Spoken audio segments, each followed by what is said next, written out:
Los dones milagrosos del Shaikh Akhtar y cómo solía tejer cestas de palma con ambas manos. Un visitante le encontró en su cabaña tejiendo una cesta con las dos manos. El Shaikh le dijo: «Oh enemigo de tu propia vida, has metido la cabeza en mi cabaña. ¿A qué viene tanta prisa?». Respondió: «Por exceso de amor y de añoranza». El Shaikh sonrió y añadió: «Entra, pero mantén esto en secreto, oh noble señor. Hasta que muera no se lo cuentes a nadie, ni a un camarada, ni a un amante, ni a una persona indigna». Después, otras personas, mirando a través de la ventana, se enteraron de cómo tejía. Dijo: «Oh Creador, tú sabes el propósito. Yo ocultaba mi secreto, tú lo has revelado». Le llegó la inspiración divina. Algunos empezaban a no creer en ti por esta aflicción, diciendo: «Quizá fuera un hipócrita en el camino de Dios, por lo que Dios lo convirtió en infame para la humanidad. No quiero que se vuelvan infieles y al pensar mal caigan en la perdición. Por ello hemos divulgado el milagro, es decir, que te damos una mano durante tus horas de trabajo, para que esos desgraciados malpensados no se aparten del Señor del cielo. Antes, sin estos milagros, te daba consuelo de mi persona. Este milagro te lo he dado por ellos, y por eso te he concedido esta lámpara espiritual. Tú estás más allá de temer la muerte corporal y el desmembramiento. Han desaparecido de ti las vanas imaginaciones sobre el despedazamiento de la cabeza y el pie. Te ha llegado, como defensa de la imaginación, un escudo extraordinariamente fuerte». Bueno, la historia es sencilla. Un derviche manco que está tejiendo cestos con las dos manos. Se ocultaba, pero uno se mete en casa, le ve, y él se da cuenta que debe ser la voluntad de Dios que se conozca esta ayuda que Dios le presta. Dice, Dios le dijo antes, cuando no estaba maduro, que le daba consuelos para su persona, pero este milagro se lo ha concedido para ellos. Este es el punto importante. La sabiduría del sabio no es para el sabio. Esto es una cosa que hay que meterse a la cabeza bien metida. Su sabiduría es para otros. Si el sabio o el aspirante a sabio quisiera su sabiduría para él, la perdería, porque recuperaría en ese mismo instante su ego y sus pretensiones egocéntricas. Si uno quiere la iluminación, la comprensión, el acceso a la dimensión absoluta, para sí, no lo logrará, porque está el ego. Entonces no lo logrará. Si quiere para salvar el sentido de su vida, para salvarse como persona, para realizarse, no se le dará la sabiduría. No se le dará no como castigo, sino es que tiene el ego por medio. Por tanto, quien quiera de todo corazón sabiduría, que no la busque para sí, sino para servir a otros. Entonces, y solo entonces, le será concedida. Es decir, entonces y solo entonces tendrá los ojos limpios para ver. Si busca la sabiduría para sí, tiene los ojos nublados. El sabio, de su sabiduría, solo tiene una cosa, el no temor. No temer a la muerte ni aunque fuera por desmembramiento. qué? Porque le llega, con la sabiduría le llega un escudo extraordinariamente fuerte, como defensa de los males imaginados por la muerte. Está muy bien esto. No los males de la muerte, los males imaginados de la muerte. ¿Por qué? Porque si no somos otra cosa que eso que es, no hay ni nacer ni morir. Si yo me identifico con mi cuerpo y no con lo que realmente soy, entonces mi imaginación monta unos tinglaos, de pudrirse, morir. Pero eso en realidad no es real, porque lo verdaderamente real es que mi realidad es la dimensión absoluta, no la relativa de un animal. Por tanto, lo que adquiere el sabio es el no temor, el librarse de las imaginaciones que surgen con relación a la muerte. Imaginaciones, representaciones, angustias, temores, miedos, etc. Rechazo, porque aunque aceptes la muerte, en el fondo la estás rechazando. Aceptas como un destino inevitable y qué se debe hacer, ¿no? Pero no como lo tendrías que hacer si fueras sabio. ¿Sí? ¿Se entiende esto? Sí. Porque esto es muy capital, ¿eh? Porque se cree uno que intentando hacer el camino espiritual para conseguir algo. Si lo hace para sí, nada. Si lo hace para sí, nada. Todo lo más se pacificará o, yo qué sé, será moralmente mejor o lo que sea, ¿no? Pero no verá la realidad que es. Porque él mismo se obstaculiza, él mismo se pone. Por lo tanto, en todo el proceso que haga uno, tiene que tener esto en cuenta. Y nunca pensar que está haciendo algo en provecho propio. Porque no es propio.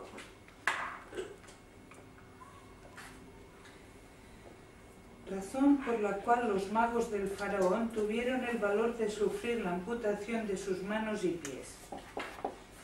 ¿Acaso no amenazó el maldito faraón a sus magos con castigarles en la tierra diciendo: os cortaré la mano y el pie en lados opuestos y luego os colgaré, no os eximiré? Creía que seguían con la misma idea, terror, duda y aturdimiento, de forma que temblarían asustados por las vanas imaginaciones y amenazas del alma carnal. No sabía que habían sido liberados y se sentaban en la ventana de la luz del corazón. Distinguían sus sombras de sus auténticas personas y estaban alertas, enérgicos, contentos y exultantes. Y aunque el mortero del cielo les machacara en este lodazal, como habían visto el origen de su composición corpórea, no temían los derivados de la imaginación. Este mundo es un sueño, no te apoyes en la opinión. Si en un sueño pierdes una mano, no pasa nada. Si en sueños una podadora te corta la cabeza, no solo ésta continúa en su lugar, sino que se te alarga la vida. Si ves en sueños que te partes por la mitad, cuando te levantas estás sano y no enfermo. En resumen, en sueños no es perjudicial que el cuerpo quede lesionado, deshecho en 200 pedazos. El profeta dijo de este mundo que en apariencia es sustancial, que es el sueño del durmiente. Lo aceptas convencionalmente, pero los viajeros del camino místico lo han contemplado por clarividencia, sin relación con el profeta.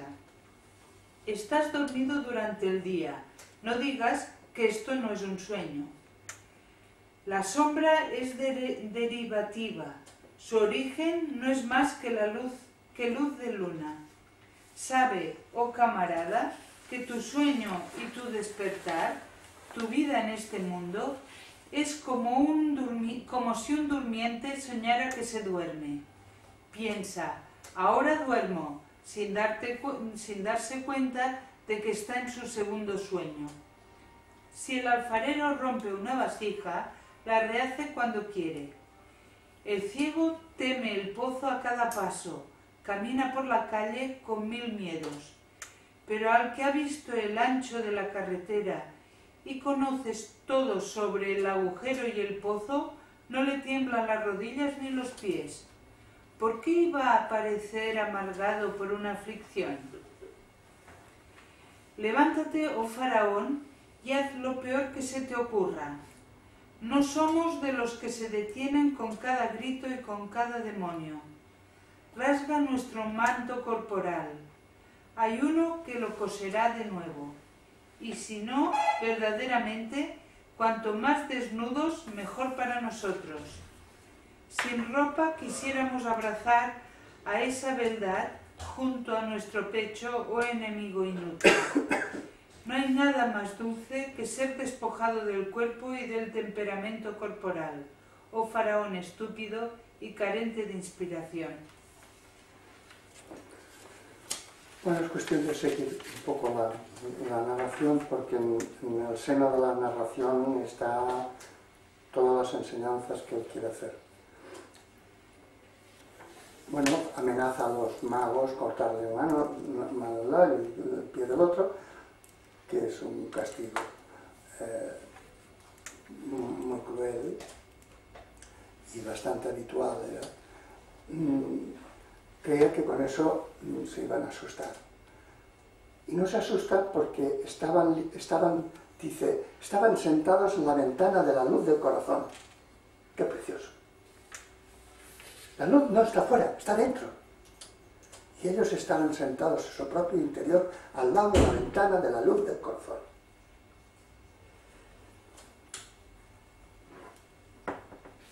Distinguían, como que estaban al lado de la ventana, la luz del corazón, distinguían las sombras de la imaginación de esas auténticas personas. Jamás hay que confundir lo que la temerosa imaginación nos dice con lo real, como lo que os decía antes con la muerte. La muerte como aniquilación, como desgracia suprema del animal humano, es imaginación, no lo confundas con la realidad. No lo confundas con la realidad, porque la imaginación nace de que yo me tengo por alguien venido a este mundo y que me tengo que ir, qué pena, ¿no?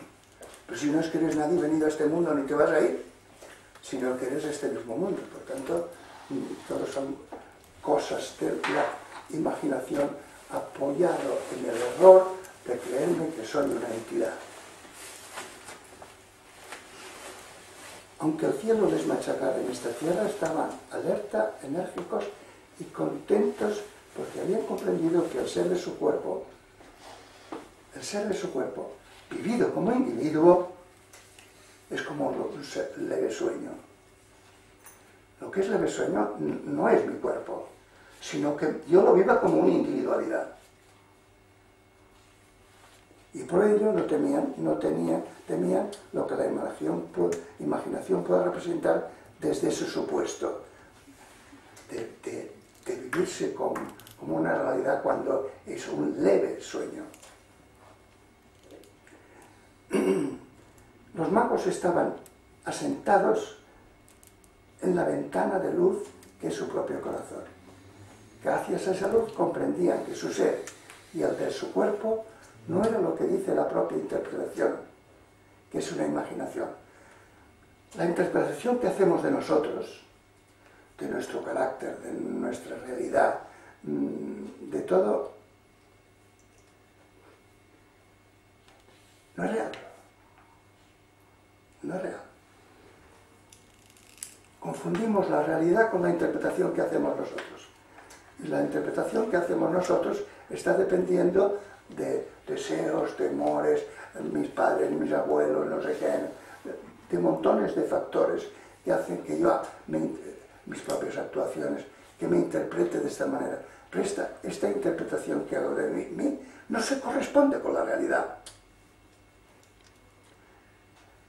Es la interpretación del leve sueño que yo tomo por realidad.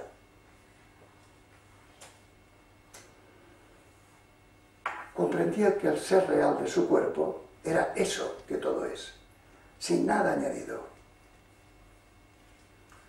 Dice, esta vida es un sueño. Nadie vino, nadie se va, nadie es, fuera de eso, el único. En ese sueño no te apoyes en la opinión que genera tu interpretación, sino en la certeza que provoca tu acceso a la dimensión absoluta de tu ser.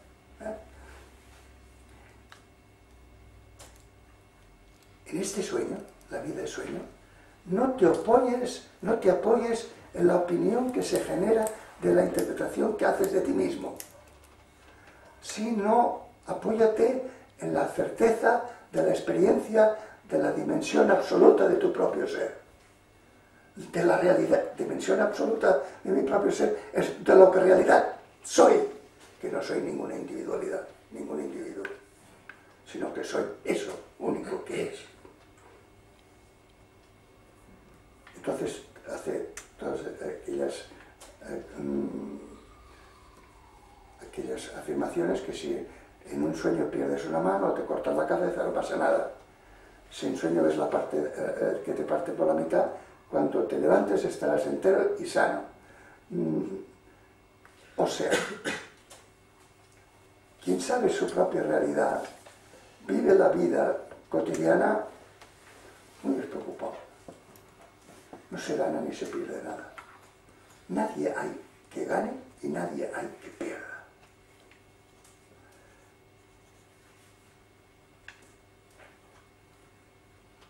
Ahora dice una cosa muy interesante. El profeta afirmó que este mundo, en apariencia, es sustancial, que tiene entidad, y que en realidad es el sueño de un durmiente. Y fijaros lo que dice. Los caminantes de la vía lo saben con clarividencia, independientemente de las afirmaciones del profeta. Luego es un dato. La dimensión absoluta de mi ser no es porque lo sé por revelación del profeta o de quien sea, sino lo sé por mí mismo. Los caminantes de la vía lo saben con clarividencia. Quien, por poco camino que haya hecho,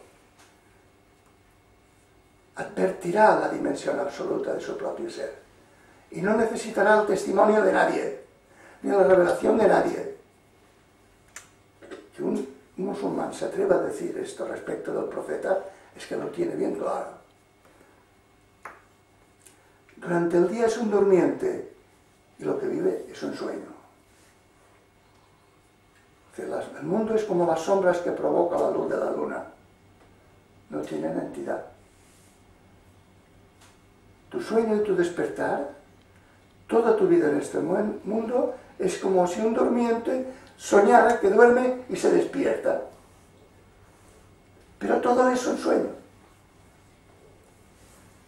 Cuando piensa, ahora duermo, no se da cuenta que ese es su segundo sueño. El ciego teme el pozo a cada paso, camina con cuidado y mil miedos. Quien ve el camino y su anchura, conoce el lugar del pozo y no le tiemblan las rodillas. Es decir, lo que decíamos antes, si uno ha visto con clarividencia su dimensión absoluta, no tiene miedo en esta vida. Si se identifica con su propio cuerpo, evidentemente va como que van pisando huevos, porque es consciente de su fragilidad y que basta tropezar y caerte y pegarte un leñazo que te quedas. Quien no sabe que este mundo es un sueño, teme a cada paso y camina inseguro. Quien lo sabe, camina seguro y tranquilo. Entonces, que el faraón haga con nosotros lo peor que se le ocurra. No temeremos. Si rasga nuestro cuerpo, hay quien lo coserá. Y si no lo cosiera, pues mejor. Desnudos. No hay nada más dulce que ser despojados del temperamento corporal. No quiere decir que no hay nada más dulce que morir, sino que despojados del temperamento corporal. Es decir, ser despojados de vivir en la idea que somos nuestro cuerpo. No hay nada más dulce que esto. ¿Por qué es tan dulce? Porque abre los ojos para ver. Venga. ¿Alguna cuestión? No, pero no somos nuestro cuerpo, no es tan fácil decirlo. No somos... Nadie te dice que sea fácil, pero es que... si el cuerpo forma parte de mí, de todo el ser.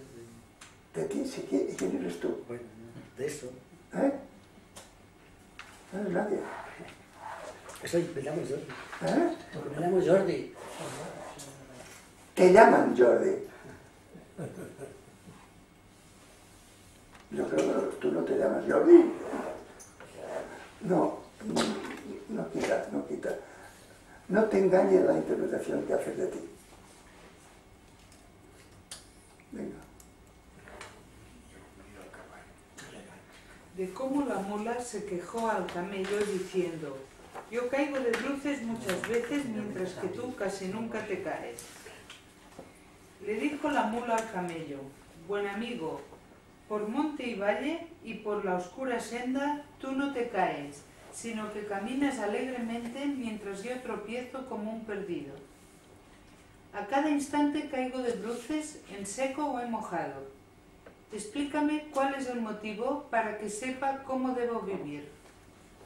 Respondió el camello: mi ojo es más claro que el tuyo y además mira desde más alto. Cuando llego a la cima de un monte, observo detenidamente el final del trayecto. Y también entonces Dios me revela los altibajos del camino, de forma que doy cada paso con visión clara y me libro de tropezar y caer. Mientras que tú no ves más que 2 o 3 trancos delante de ti. Ves el cebo, pero no el dolor de la trampa. ¿Acaso son los ciegos y los que ven iguales ante ti en su espera, su llegada y su viajar? Bueno, el camello, lo que está diciendo que el camello mira desde arriba y prevé el camino. Y la mula no prevé el camino, pero entonces se tranca en todas partes. Hay que mirar desde arriba. Mirar desde arriba es mirar desde el silencio del ego. La mula es el ego, que se atranca con todo. Mirar desde arriba es mirar desde el silencio del ego. Mirando desde el silencio del ego, se puede prever el camino y todo el trayecto. Y puede ver los altibajos del camino. Así cada paso que da lo hace con previsión y cuidado y se libra de tropezar y caer de bruces. Por el contrario, le dijo a la mula, ella no mira más que 2 o 3 trancos delante de su... Ve el cebo pero no ve la trampa. Si miras desde arriba, por encima del deseo, el temor y las expectativas, ves el cebo y la trampa. Pero si miras desde el ego, ves el cebo, pero no la trampa. El que vigila y ve no es igual que el que vigila y no ve.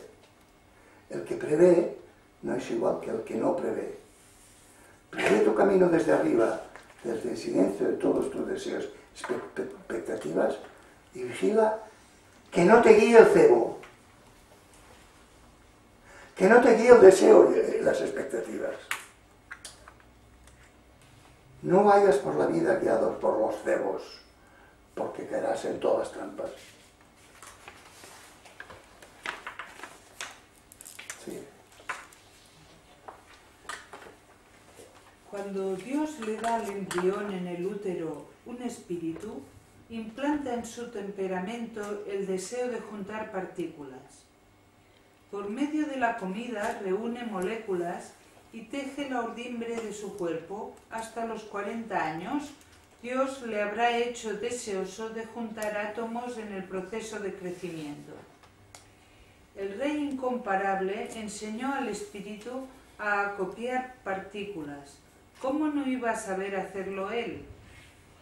El que reunió estas motas fue el Sol divino. Sabe cómo agarrar tus átomos corporales y juntarlos de nuevo sin nutrición.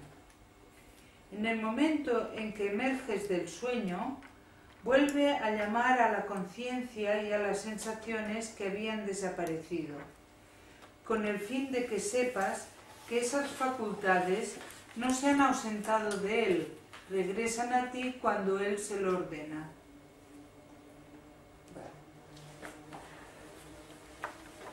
Aquí está argumentando sobre la muerte y resurrección, pero ya veréis que tiene un sentido más hondo que simplemente el mito.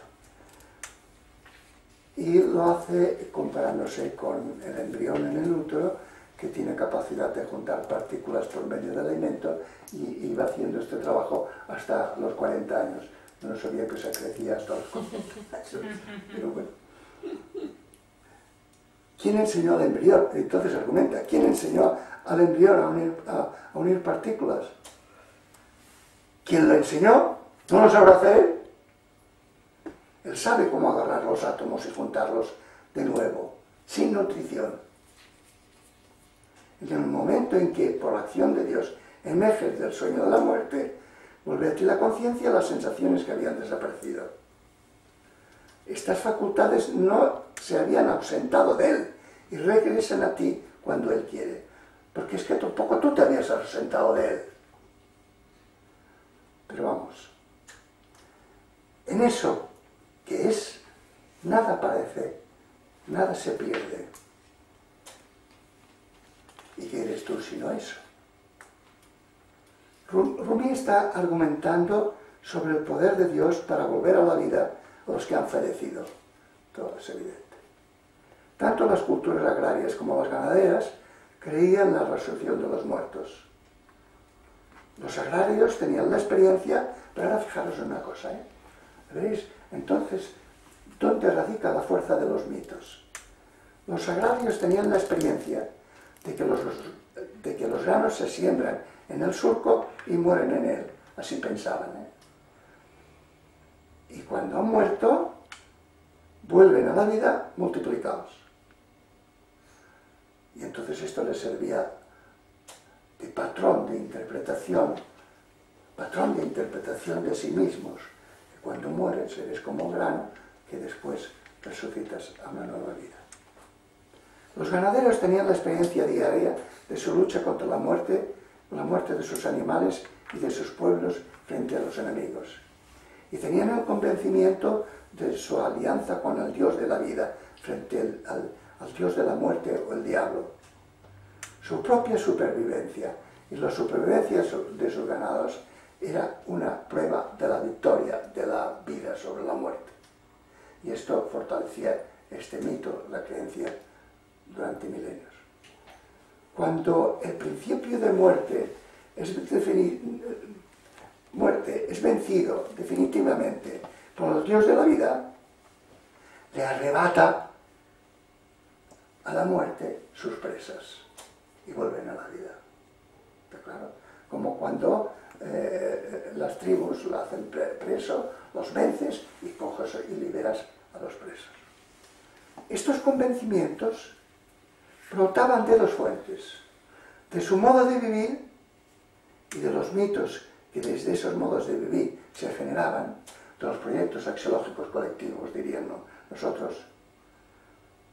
Por tanto, esos convencimientos eran hijos de la lógica interna de sus proyectos axiológicos y estaban corroborados por la noticia propia de todo humano de la dimensión absoluta de la existencia. La creencia del mito no sería capaz de crear un convencimiento inquebrantable de la resurrección, sino que la interpretación que daba el mito estaba apoyado en la experiencia de la dimensión absoluta que uno tiene. Y al tener la experiencia de esa dimensión absoluta, sabe que es no muerte. que la muerte no va a poder con él y que vivirá. Me interesaría que se entendiera bien esto, ¿eh? Porque es explicar la raíz de la fuerza programadora y religiosa de los mitos. Programadora y religiosa. Programadora porque entonces este sistema de interpretación adquiría una sacralidad enorme, porque venía avalada por la experiencia de que en mí hay una dimensión que no está sometido a la muerte, y que por lo tanto vuelve a la vida después de la muerte. Bueno, vamos a continuar argumentando. Perdona, hay una palabra que dice cuando él quiere. Él junta las partículas cuando él quiere. Bueno, porque él está haciendo un planteamiento teísta, que Dios crea, Dios mata y Dios resucita. Cuando él quiere, ¿quién le va a mandar a él?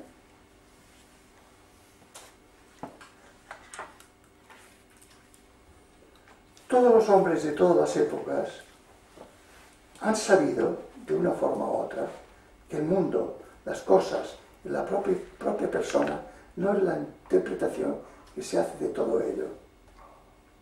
Todos han tenido noticia de lo que hay, lo que somos, está ahí como algo absoluto, independiente de nuestras vivencias y nuestras interpretaciones. Esto lo han sabido todos, ¿eh?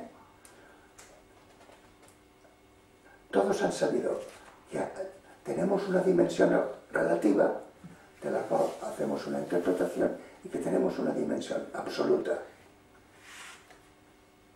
que no es nuestra interpretación. Eso absoluto lo interpretaban como un dios o como unos dioses, pero esa interpretación no alteraba su vivencia, sino que la reforzaba, porque adquiría una manera de expresión, ¿no? Los humanos siempre han sabido que hay algo en todo que no está sometido a la muerte, que supera la muerte, que vence la muerte. Lo interpretaban como un Dios que es capaz de volver a la vida a los muertos y de renovar el mundo. Un Dios que salva a quien quiere. Pero eso es una interpretación que ellos hacen de una propia noticia. ¿Entendéis esto? El micro. Sí, ya lo sé.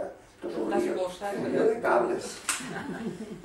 Los micros. Ya parezco un Robocop. Pero ellos lo entendían como alguien separado de lo que es. Ellos lo entendían como Dios, que Dios mata, pero no es así. No hay Dios. No, espérate. A ver si lo aclaro así.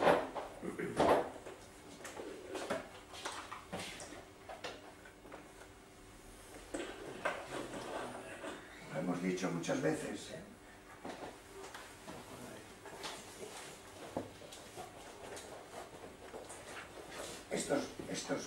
Cada humano tiene esta doble dimensión. Una dimensión relativa, tienen un acceso, los humanos tenemos un acceso a la realidad que se extiende en dos. Nuestra experiencia de la realidad se extiende en dos. Algo, experimentamos lo que nos rodea como relativo a las necesidades. Pues claro, si yo soy un animal necesitado, tengo que tener una visión del mundo relativa a mi necesidad. Esto es obvio, ¿no? Y después hay la experiencia de que esa realidad que satisface mis necesidades no está ahí para satisfacer mis necesidades, sino que no es relativa a mí, es absoluta en el sentido de no relativa a mí, ¿no? Por tanto, todo humano tiene esta doble experiencia. ¿Qué hacen las interpretaciones teístas? Cogen esto, lo ponen aquí arriba,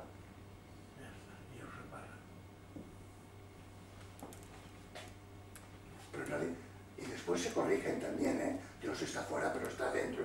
tu propio corazón, yo soy el creador, etcétera, etcétera, ¿no? Intentan corregirlo para que corresponda con la experiencia básica y fundamental humana. Dato. ¿Entendido? No creencia, dato. Entonces lo ponen aquí y poniéndolo fuera pueden programar un sistema autoritario, etcétera, etcétera. Tiene muchas ventajas, pero también tiene la ventaja de ser capaz de fundamentar la experiencia de mi propia dimensión absoluta y darle una expresión y un modo de cultivo. Yo me entrego a Dios, vivo para Dios y no para mí, etc. Es lo mismo que decir, me asiento aquí y no aquí. ¿Entendéis?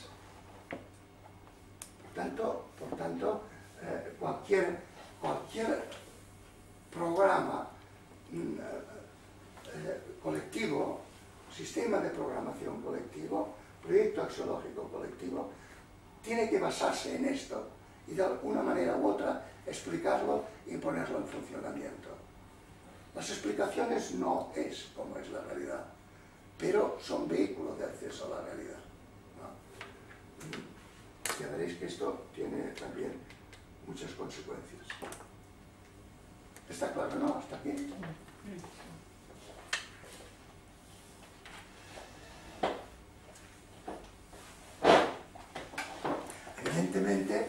Evidentemente al poner, después los párrafos siguientes aparecerán, al poner a Dios aquí,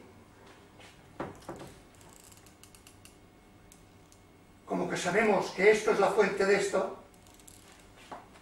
la predestinación está cantada. Todo lo que ocurra aquí, viene de aquí. Por tanto, todo lo que este bicho haga, viene de la dimensión absoluta. Y la dimensión absoluta, dice Nicolás de Cusa, define, acota, y acotando se acota a sí misma. Pero claro, es ella la que define y acota. Aquí no hay otra cosa que él mismo. Por tanto, se requiere la predestinación. Y cuando las religiones teístas son lo suficientemente inteligentes y fieles a los datos como para afrontar un problema que crea unos problemas filosóficos terribles.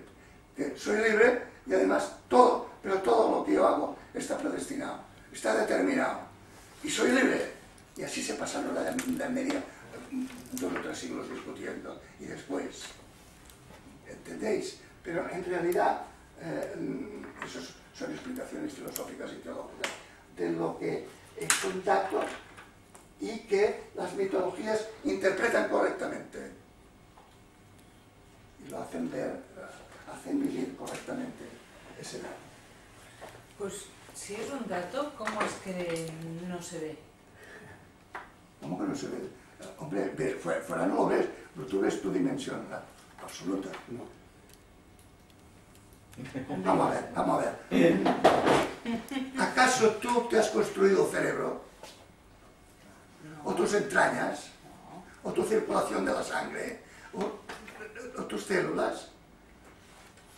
Tú tienes que ver, haces una interpretación relativa de ti misma porque te interpretas como interpretas a las cosas que alimentan tu necesidad. Pero esto viene, no sabes de dónde ni cómo, independientemente de ti, de tu interés, porque quizá te gustaría ser alta, morena, o yo qué sé, pero te toca lo que te toca. Y no eres tú quien determina. ¿Y caíste en una familia? Porque caíste en una familia, pero no fuiste tú quien la escogió. Hay una dimensión absoluta en el absoluta. Es decir, no dependiendo de mis deseos y expectativas, sino que está ahí. Yo soy tan absoluto como el Himalaya. El Himalaya no está ahí en relación a mí, está ahí simplemente. O como las galaxias. Yo soy un fruto de los procesos galácticos. Pero María, que no tengamos entidad, Que no tengamos entidades, es decir, que no nos hayamos construido el cerebro, no podamos controlar nuestras células, nada. Que no tengamos entidad, ¿nos estaría diciendo que hay una dimensión absoluta? Nos está diciendo que, fíjate, no tomes absoluto como un Dios. No, pero que no es relativo a mí. Sí. Sí, porque si tú no Claro, tienes claro, ti... Vale. tú sabes, la ciencia te lo ha dicho y si no, de alguna manera se ve. Pero de ahí a deducir la no muerte, porque hay esta dimensión absoluta, ¿cómo llega a la gente en la experiencia cotidiana? Dices, En la experiencia cotidiana porque ve en él, no fuera de él, una dimensión que no depende del nacer y del morir. Mira, si yo me interpreto como individuo, ya está la madre de todos los días.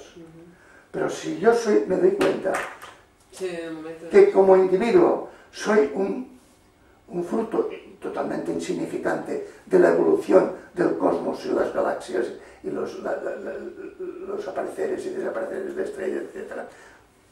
Me doy cuenta que aquí, todos vosotros otros, en todo esto, hay una dimensión bueno, es que la ciencia absoluta. La ciencia dice eso, la ciencia... Claro, te dice eso, lo que pasa es que Bueno, por ejemplo, la evolución de la Tierra, de las especies, se dice eso, ¿no? Que nosotros aquí, bueno, somos consecución de... Pero la ciencia te puede decir poco, te dice muy poco de cómo todo esto y aunque lo dijera, tampoco quitaría el hecho de que está aquí. ¿Cómo es que esto que está? No hay nada. Y no más, mejor o nada. ¿Cómo es que es y no es nada? Tú te topas con una realidad que interpretas como ser, como sea, y tampoco es eso, pero te topas con una realidad. Y te das cuenta que tú eres una modalidad de esa realidad. Y que tú te interpretas como una individuación, pero no eres una individuación. Eres un momento del rodar de esa realidad. Hay como dos niveles, ¿no? Uno, el que la entidad que no eres, que eso te lo dice la ciencia, ¿no? Te dice, bueno, tú no puedes controlar tu cerebro, tú no puedes controlar tu cerebro. Te lo dice la ciencia porque ha tenido la posibilidad de distanciarse, porque claro, tiene la experiencia. Pero que dices, es un dato, es que la ciencia te dice que hay una dimensión absoluta, ¿no? Sí. O sea, que no hay nada o sea, espectacular en esto, ¿no? En decir, hay una dimensión absoluta que la ciencia no dice. Bueno, dice, la ciencia lo que te dice es que el mundo no es como tú lo interpretas. Y por tanto, que no es relativo a ti. De más allá de eso, no, pero eso es el inicio de la dimensión absoluta y la relativa, la diferenciación, ¿no? Ella lo dice por un juego de conceptos que se basa en que tiene la vivencia de eso. ¿Entendéis? Si los humanos no tuviéramos doble experiencia de la realidad, no podríamos hacer ciencia. No, eso está claro. Por tanto, no es que la cree la ciencia, sino que está supuesta en el funcionamiento de la ciencia. Bueno, eso es otro nivel, sí. Vale.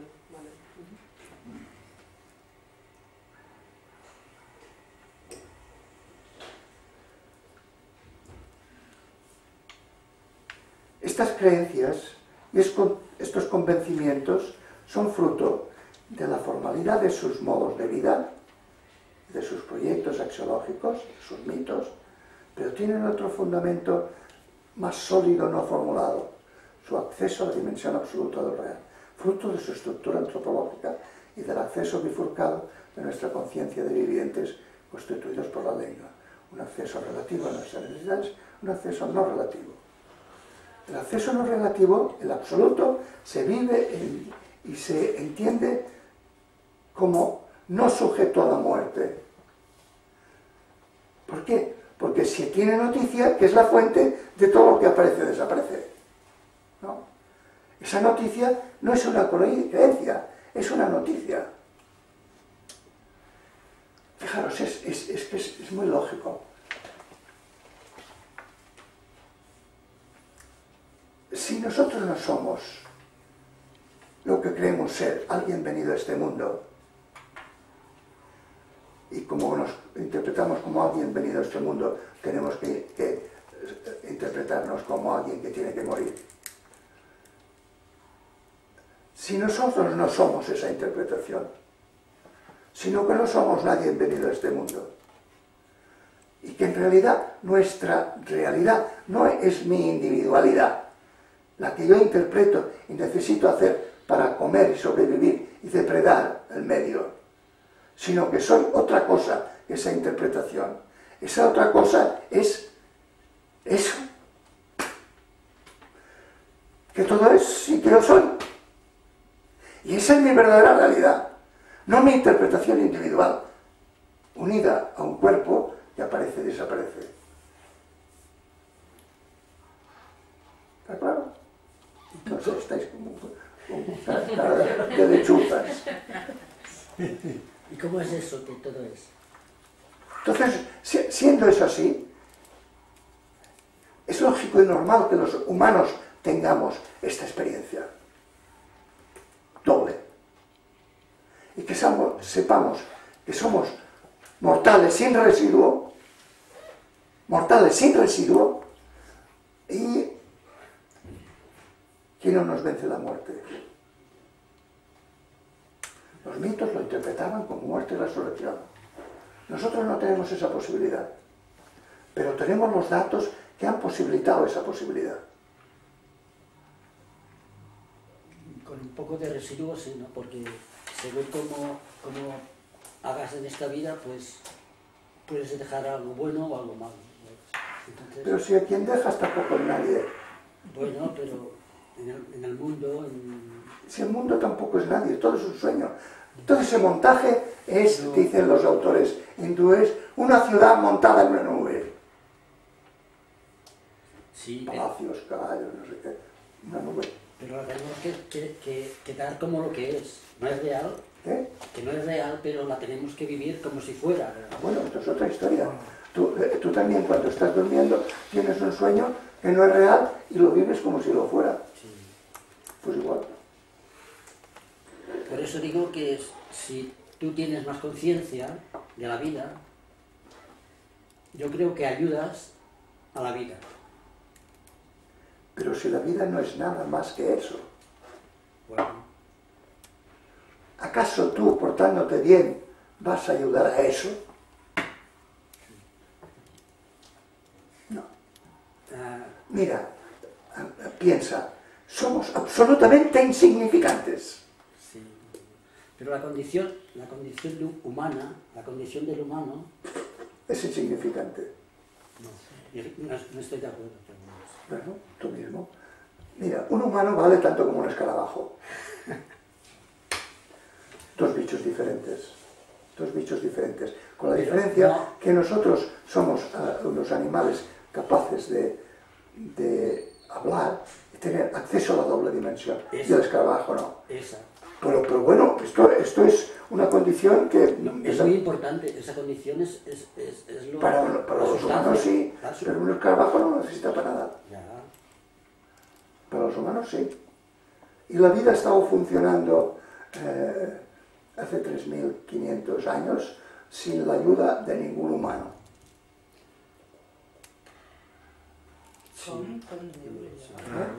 ¿Qué has dicho?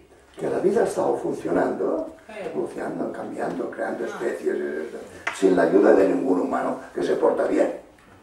No, pero la especie humana va evolucionando. ¿O no? Va cambiando, de modo así. Va cogiendo más conciencia. Más conciencia. ¿Tú crees? Mirando el espectáculo que están dando nuestros políticos y demás. Mucha conciencia. Pues me río yo de la conciencia. Dejando aparte esto. Oh, aparte de eso, eso es lo que hay. No, pero bueno, no es todo lo que hay. Bueno. No se ve. Te resistes a ser insignificante. Desde la Mira si eres insignificante que... No, somos muy importantes todos. Tú, yo, ella es muy importante para la vida.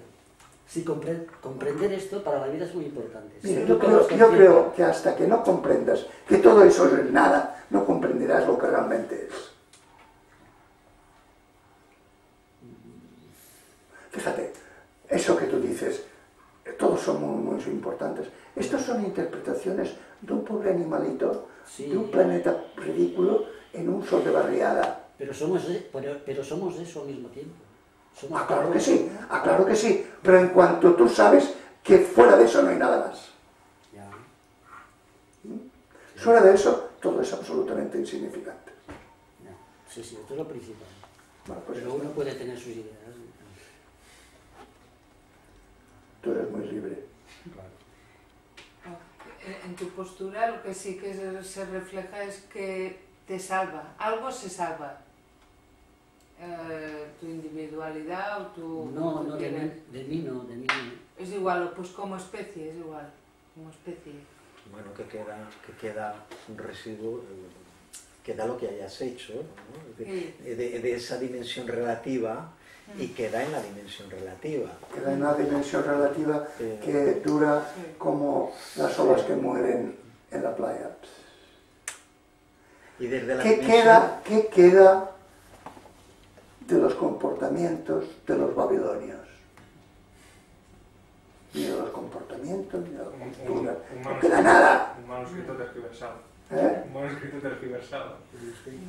Sí, claro. Un manuscrito tergiversado. Manuscrito no, si no tenían ni manos escritas, no tenían tablillas. Exacto, lo que quemaron, no queda nada. Queda nada. Venga, seguimos. Y un momento, y desde la dimensión relativa se puede acceder o cultivar o crear, por lo menos clarificar, poner luz a la dimensión absoluta. No. Lo que es absoluto no tiene relación a nada. Y eso en la ortodoxa, católica y en todas las tradiciones dicen que el acceso a la dimensión absoluta no se gana, no se merece, es puro regalo.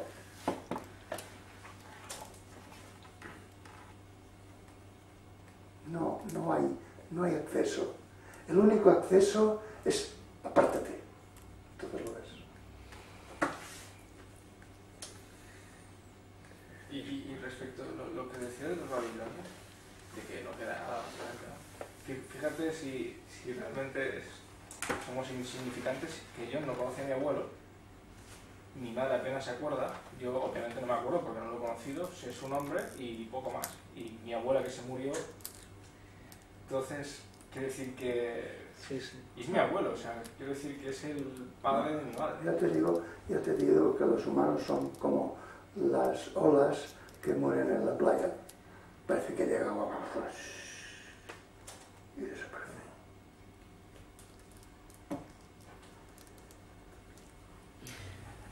Pero no pasa nada. No pasa absolutamente nada. Si no te interpretas como un individuo. Es que a mí me da la sensación que para solucionar un poco el tinglado en el que estamos, en el mundo, la única solución que veo yo es que la gente tuviese acceso a la dimensión absoluta, que se dé cuenta de que es algo más que simplemente un animal depredador. Lo tiene, pero no por sus méritos, ni por su moral, ni por su empeño, ni por su lucidez, sino por, como dicen los grandes maestros, muriendo a sí mismo. Es decir, aquí no hay nadie. Pero eso se tiene que enseñar, ¿no? Esto se tiene que enseñar. Está implícito también. Sí, hay que enseñarlo. Y por eso aparecen los profetas, los maestros, etc. Esto hay que enseñarlo. Pero lo que hay que enseñar es que quítate del medio y no habrán problemas. Quítate del medio de tu interpretación de ti mismo como un paquete de deseos, temores y expectativas y no habrán problemas. Y verás la realidad como es, y verás al otro como es, en lo que es realmente nuestra individualidad, no se te ocurrirá aprovecharte de él, ni nada de eso, sino al revés, la venerarás como lo que es, que eres tú mismo. ¿Ves? Pero eso no lo consigo yo con mi dimensión relativa. Yo lo consigo con reconocer mi dimensión absoluta y saber que mi dimensión relativa es solo una construcción que tengo que hacer para poder comer y procrear, pero nada más.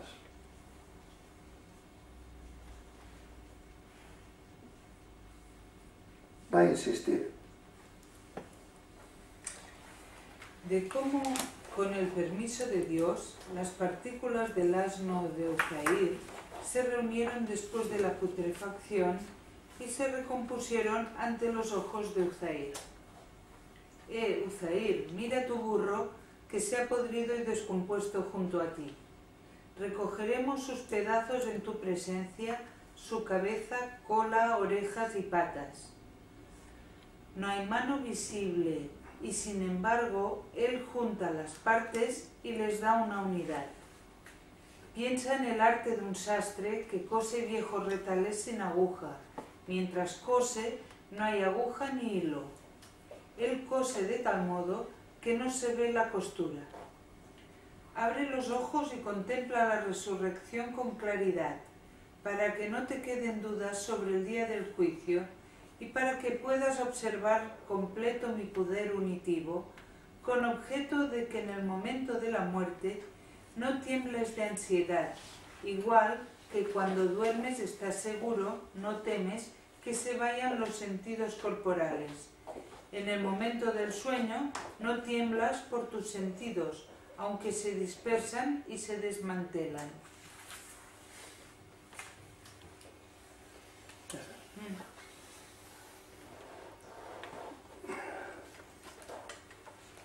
El burro se ha podrido, descompuesto junto a su amo. Dios puede recoger los pedazos, recomponerlo, sin mano visible. Es como un sastre que cose viejos retales sin aguja y sin que se note la costura. Rumi llama, yo casi que sería que un fruto importante del seminario de hoy fuera darse cuenta hasta qué punto los mitos venían reforzados por una experiencia básica antropológica humana. Entonces uno no se maravilla tanto que creyeran cosas increíbles para la razón, porque era una manera de expresar la estructura nuestra. Rumi llama a pensar en la resurrección para que no quedan dudas del día del juicio, es decir, cuando todo se levanta, y aconseja considerar el poder de Dios para unir lo que se había dispersado. Dice que quien considera la resurrección no tendrá ansiedad del momento de la muerte, porque a través de esta creencia en la resurrección lo que está haciendo es poniendo en contacto con la dimensión absoluta. Y esa le quita el miedo a la muerte y le genera la idea de que vencerá, de hecho, a la muerte. Pasando por la muerte, vencerá a la muerte. Pero esa idea es una creencia, ¿eh? Si no lo liga con la experiencia... Ah, claro, si no lo liga con la experiencia es por la creencia. Pero como que esa estructura antropológica que está en todo humano, en todos, a menos de que sean reflexivos, hay este fundamento que soporta la creencia.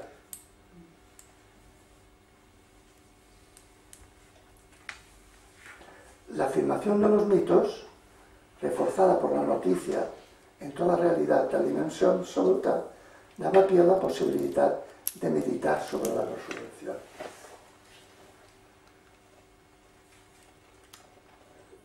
Toda realidad es solo, ya lo he dicho, una forma de dimensión absoluta. No es nada añadido a ella ni nada fuera de ella.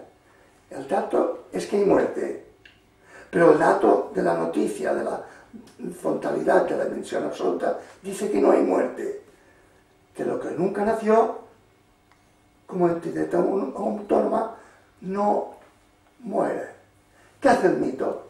Compagina estos dos términos. Hay muerte, pero no hay muerte. Porque nuestra experiencia es esa. Y lo que hace el mito es hacer un proyecto colectivo, una narración colectiva en que con una narración encaja estos dos términos y los encaja diciendo que hay muerte, y podredumbre, pero hay resurrección. ¿Entendéis? Es muy inteligente, muy fino y muy bien construido. A nosotros no nos queda más que la noticia de la dimensión absoluta como fuente y como verdadera realidad de todo lo que nuestra mente y nuestro sentir modelan. Ese es el fundamento que tenemos para meditar en la no muerte. Tenemos los datos, nosotros, La muerte cierta y la noticia también cierta para quien advierte de la que la dimensión absoluta de lo real es la única realidad de toda realidad. Tenemos que apoyarnos en datos y afinar nuestro espíritu para que dimensión absoluta sea dato y no mera creencia. Ya no tenemos mitos que podamos creer que solventen el dilema. Los datos son fundamento suficiente para que no temamos a la muerte ni necesitemos mitos. No necesitamos de los mitos ni de las creencias con la que cortar, ni las creencias con la corte de dudas que generan, ¿no? Porque donde hay una creencia hay un montón de dudas. Si nosotros nos apoyamos en los puros datos, en que tenemos una dimensión relativa precedera y que tenemos una dimensión absoluta no perecedera, no es necesario creer, ni necesitamos mitos. Pero entonces los podemos utilizar perfectamente. Sabiendo el fundamento que tienen y cómo están construidos, que no es más que una explicitación colectiva de la estructura antropológica común, pues nos pueden servir. Las narraciones míticas del pasado nos pueden ayudar, porque expresan ese fundamento si aprendemos a leerlas sin creencias. Si las leemos con creencias ya estamos liados, ¿no? El mito de la muerte y resurrección, teniendo en cuenta lo que os he dicho del doble acceso a la realidad, no tienes por qué creerlo. Es una manera de describir esa naturaleza nuestra. Esta naturaleza nuestra, de lo real. Que es no siendo, cambiando, pero es, va haciendo. O sea, en definitiva, nuestros antepasados no eran estúpidos. Nosotros somos estúpidos si seguimos con las tradiciones de nuestros antepasados, tomándolas como descripciones de la realidad. Ellos no tenían otro remedio y lo hacían sabiamente. Nosotros, si lo hacemos neciamente. Entonces la resurrección, en esta nueva versión, la resurrección, ¿qué sería? Porque que no hay muerte y... Bueno, que hablemos que no hay ni vida ni muerte, vale. Pero entonces la resurrección, ¿a qué estaría haciendo referencia? Está haciendo referencia a que tú no eres tu interpretación, que es la que muere, sino que eres esa dimensión absoluta que tú eres. Y eso no muere. Vale. Y por lo tanto tienes una doble experiencia. Tú, como persona, tienes una doble experiencia. Que me estoy yendo al agujerito, pues es una experiencia clara y patente. Si uno tiene 20 años, no, pero como tengo unos cuantos más, ya es una experiencia clara y patente. Por otra parte, tiene la experiencia de una dimensión absoluta de su propia realidad, que es la fuente de todo. Por tanto, de no muerte. Ya, pero ¿y la resurrección? Pues es equivalente, porque ellos tenían que pasar por la muerte y no podían explicarse la no muerte como dimensión absoluta, porque habían plantificado a Dios, que lo era. Entonces habían la doble dimensión que nosotros tenemos, de alguna manera proyectan la dimensión absoluta fuera, continúan manteniéndola dentro, porque dice que Dios está fuera, está dentro, pero al ponerla fuera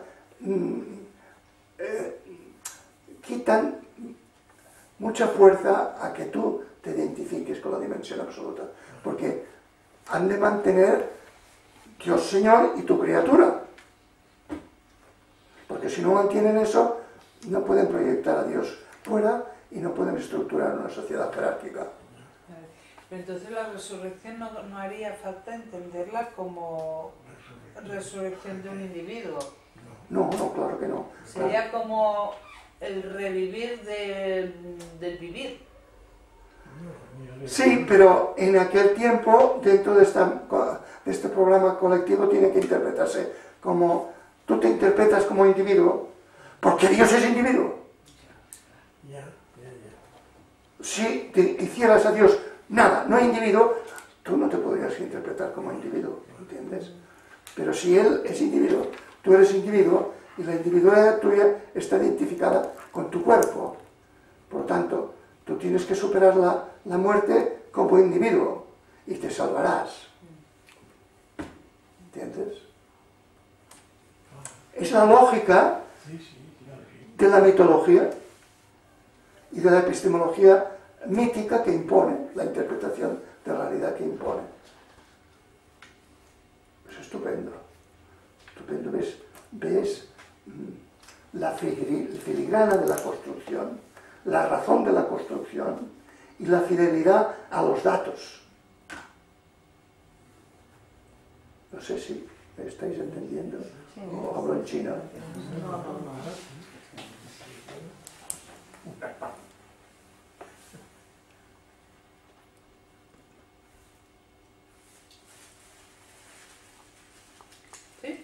Y de ahí también,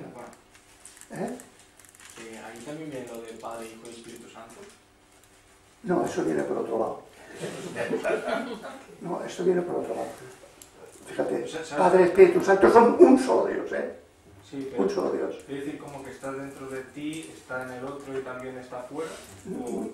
Tiene que ver con dicen los teólogos, con el proceso económico en el sentido de la economía, bueno, no sé cómo explicarlo, que es economía de salvación. Economía de salvación, no sabía. Sí. Hay un aspecto absoluto y frontal. Ese aspecto absoluto y frontal se manifiesta a los hombres y se manifiesta y es reconocido desde el interior del propio hombre, Padre, Hijo y Espíritu Santo. Pero eso es propio de la economía del proceso. Pero eso no es.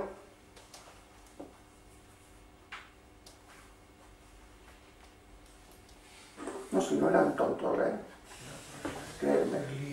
No hemos progresado mucho. ¿Qué página está? ¿Sí? A la 159. De cómo cierto shaikh no mostró pesar por la muerte de sus hijos. Ahora saca consecuencias muy interesantes. Si es así, lo que Dios predestine, fantástico. No se me ocurra ni rogar para que lo cambie. ¿Para qué rogar? ¿Quién va a rogar? ¿A qué? Venga.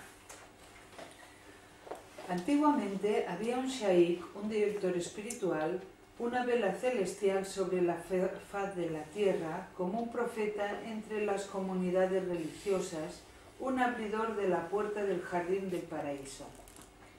El profeta dijo que un shaikh que se había adelantado hasta la perfección es como un profeta entre su gente.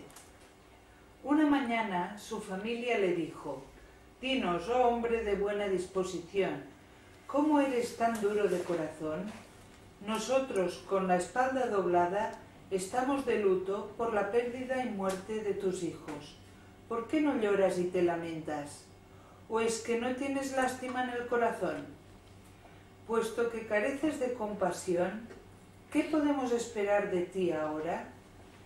Confiamos, oh guía, en que no nos dejarás morir. Cuando se levante el trono en el día de la resurrección, tú serás nuestro intercesor en tan doloroso día. En día y noche tan despiadados nos encomendamos a tu bondad. Nuestras manos se aferrarán a tu falda cuando no quede seguridad alguna para los pecadores. El profeta ha dicho: en el día de la resurrección, ¿cómo voy a dejar que los pecadores derramen lágrimas? Intercederé con toda mi alma por los desobedientes, para que pueda librarlos del gran tormento. Con mis esfuerzos libraré a los transgresores y a los que han cometido pecados capitales del castigo por incumplir su pacto. Los rectos de mi comunidad están en verdad libres de mi intercesión en el día del dolor. Es más, tienen derecho a realizar intercesiones y sus palabras son como un decreto efectivo. Ninguno que lleve carga será cargado, pero yo no la llevo. Dios me ha exaltado. Oh joven, el shaik es el que está sin carga y es como un arco, un mero instrumento al recibir la orden de Dios. ¿Quién es un shaik? Un anciano, es decir, canoso. Comprende el sentido de este pelo blanco o irremediable. El cabello negro es su propia existencia. No es anciano hasta que no le quede ni un solo pelo de su propia existencia. Cuando ha cesado, es anciano, ya tenga el cabello negro o gris. El pelo oscuro es el atributo de los hombres sensuales. No es pelo de la barba ni de la cabeza. Jesús, en su cuna, exclama: sin haber llegado a ser joven, soy un shaik y un pir. Un anciano. Si el sufí solo se ha librado de parte de los atributos del hombre sensual, no es un shaik.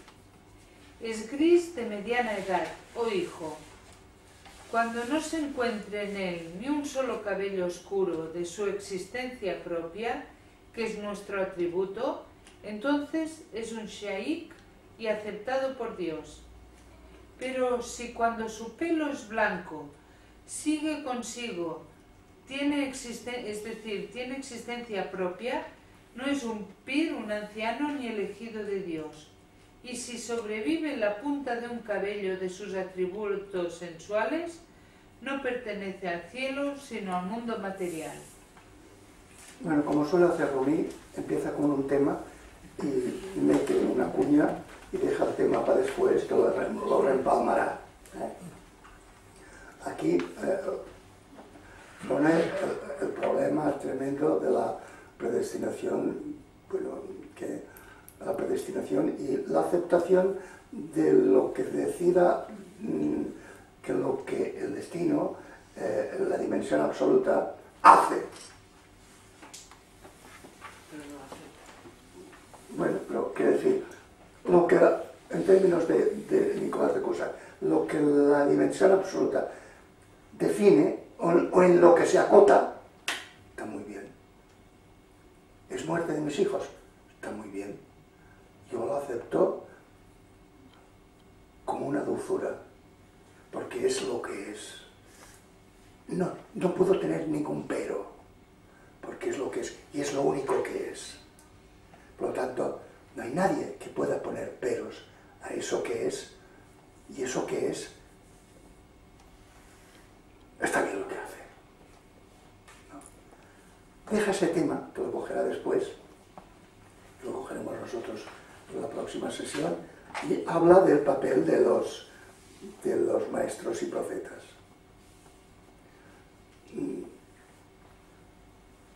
Maestros y profetas son aquellos que, fíjate lo que preguntabas tú, ¿cómo se puede hacer?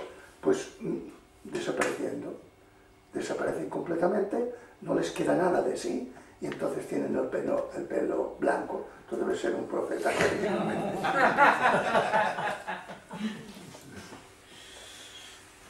No, entonces son los que van delante y hacen los que van detrás, les llaman al reconocimiento. Les llaman al reconocimiento. Mientras le quede pelo negro, es decir, individualidad, no puede hacer la labor de despertar. Cuando ya no le quede ningún pelo negro, no, porque entonces tú también serías profeta. Una María. Pero también los tengo blancos. Pues entonces es cuando puede ser. Entonces es un profeta para los demás. Es un maestro, es un pib. Pues esto es lo fundamental de este trozo. Jesús, como era maestro desde chiquitito, pues ya era anciano. Lo dice un musulmán, ¿no? Tiene un gran admirador de Jesús, Romé. Yo creo que acabamos, Ahora vendrá el próximo párrafo, vendrá que el Sheikh se disculpa de no llorar por sus hijos y les explica por qué.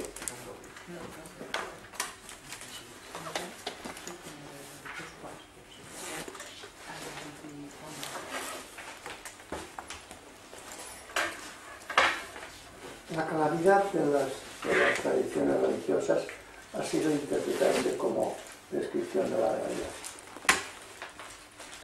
Ha sido la gran claridad que después, al llegar la filosofía y la teología, lo especulan, lo formulan y se convierte en una mitología que no es un cuerpo de creencia, se convierte en un cuerpo de creencia. Y donde hay creencias hay montones de dudas. Y no hay experiencia. O hay riesgo de que no haya. Bueno. Pero fue un error forzado porque su manera de vivir les llevaba a la interpretación de la realidad, de lo que decía la lengua como real. Se llevaba una epistemología mítica y entonces se quedaban atrapados en esto. No fue ningún inconveniente mientras no entró la filosofía y la teología. Cuando entró la filosofía y la teología, las cosas se complicaron más. Pero bueno, ya pasó todo.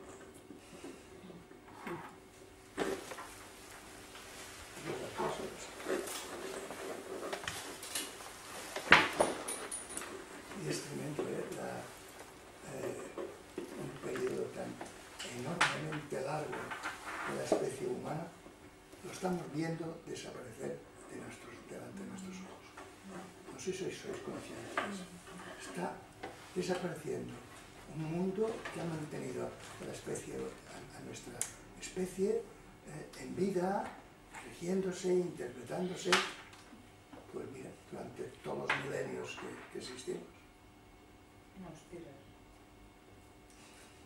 Todo esto, la ciencia, la tecnología y vivir de la ciencia y la tecnología, se lo carga. La axiología mítica. ¿Te refieres a la axiología mítica? La epistemología mítica, pero... ¿Y qué crees que hay ahora? ¿Un impasse? ¿Un impasse a algo? ¿Un impasse? Sí, ahora lo que hay es un impasse. Bueno, hay que hacer una nueva construcción. O sea, ahora no hay nada. Ahora hay restos desarticulados de muchas cosas. De religión, de ideología marxista, la sociedad líquida, de liberal, que no hay, más que líquida es un potaje esto. Sí, claro. Y que uno defienden las diversas cosas según sus intereses, pero no por... esto es lo grave, no por interés de solventar el problema que tenemos. Y entonces lo que hacemos es agradarlo. Y ahora espérate, porque con el Obama maniatado, das tu cantidad de animaladas que eran aquellos. Y de rebote a nosotros. Sí. Es que la gente mayor todo lo ve mal. Todo, acabo de decir, María. No, porque acaba de demostrar que no me entiende. Claro, yo no veo mal. Yo veo mal, veo el fin de una época. No quiere decir que sea malo, sino que eso se acabó. Cuando se murió mi padre, no es que yo veo un mal, es que le murió. Y entonces tengo que pensar yo, ¿cómo me las apaño sin papá? Pues eso mismo. O sea, fíjate, si yo me rompo los cuernos, no es porque sea un viejo que está lamentando tiempos pasados, sino porque quiero abrir camino a los que vienen por delante. No siempre la vejez es malo.